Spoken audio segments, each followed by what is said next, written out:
চট্টগ্রামের জহুর আহমেদ চৌধুরী স্টেডিয়ামে এসে আজ একজন দর্শককে পেয়েছি যিনি যাকে দেখলে নিশ্চয়ই লাসিথ মালিঙ্গার কথা মনে পড়বে, শ্রীলঙ্কান সাবেক পেসার।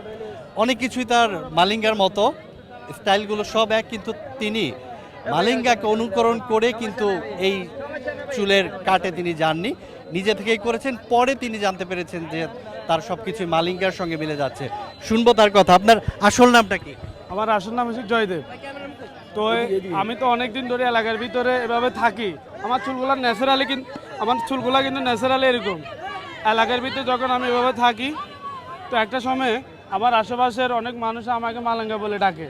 তো আমি চিন্তা করলাম মালেঙ্গাটাকে আমার এতটা কেন আমাকে ডাকে। তো আমি একটা সময় গুগলে ফেসবুকের থেকে ডাউনলোড করে ওনার ছবিগুলোর সাথে মিলে দেখছি যে ওনার সাথে আমার অনেক দিক দিয়ে মিল, শুধু দাড়ির দিক দিয়ে একটু মিল না, দাঁড়িয়ে সব দিক দিয়ে মিল আছে। তো একটা সময় সবাই যখন আমি এভাবে থাকতে পছন্দ করি, অনেকে আমাকে অনেক কিছু ডাকে, কিন্তু মালেঙ্গাটা আমাকে যেখানে দেয়, অনেকে ছবি টবি তোলে, অনেকে আবার মালেঙ্গা ডাকে, অনেকে খুশি পায়। এগুলো বললে আমারও ভালো লাগে, অনেকে ছবি টবি তোলে। তো ব্যাপারটাকে আমি আরও মজা হিসাবে নিছি, মজার থেকে আমি এটা সিরিয়াস হয়ে গেছি। লাস্ট 1 মাস ধরে আমি এটা নিয়ে কাজ করতেছি, বিভিন্ন প্র্যাকটিস করতেছি, চেষ্টা করতেছি ওনার মতন আরও বেশি চলা। কিন্তু দীর্ঘ আমার 8 বছর ধরে এভাবে আমি থাকি, কিন্তু উনি যে মালাঙ্গার মতন যে আমাকে লাগে আমি সেটা কিন্তু জানতাম না। জানার পরে ওনার সাথে মিলে আমি অনেক ছবি দেখছি, ভিডিও আছে, যদি আপনারা দেখতে চান অবশ্যই আমি আপনাদেরকে দিয়ে দিব।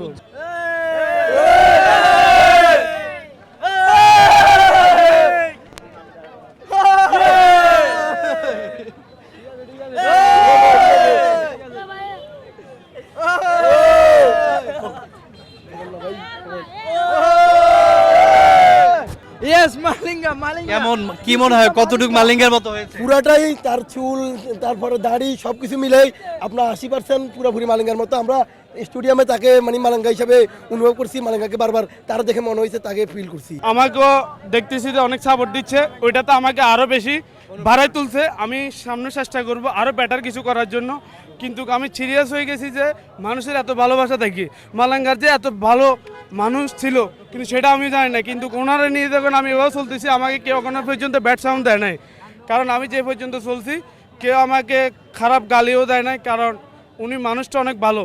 না হলে আমি গালিটা শুনতাম।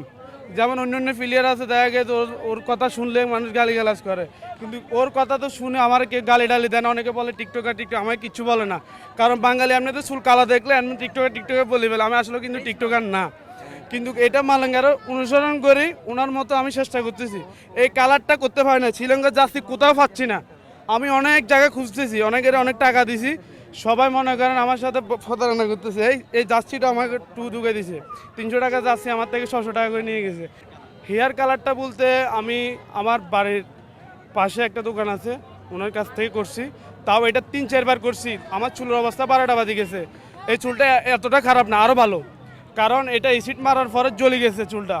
তো এই কারণে আমি আবার গাছের মেহেদি করে এই কালারটা একটু আনছি, এখনও আমার মনে হয় পুরোপুরি আসে নাই, সামনে আরও বেটার হবে। এই চুলগুলা আমি যখন একটু কাজ করব একটু ভালো হবে, কিন্তু এটা আমার ন্যাচারালি চুল। আমার অনেক ছবি, অনেক ভিডিও আছে, আপনারা যদি চান আপনাদেরকে দিয়ে দেব। কিন্তু আমার বিশ্বাস আমি এটা নিয়ে লং টাইম কিছু কাজ করতে চাই।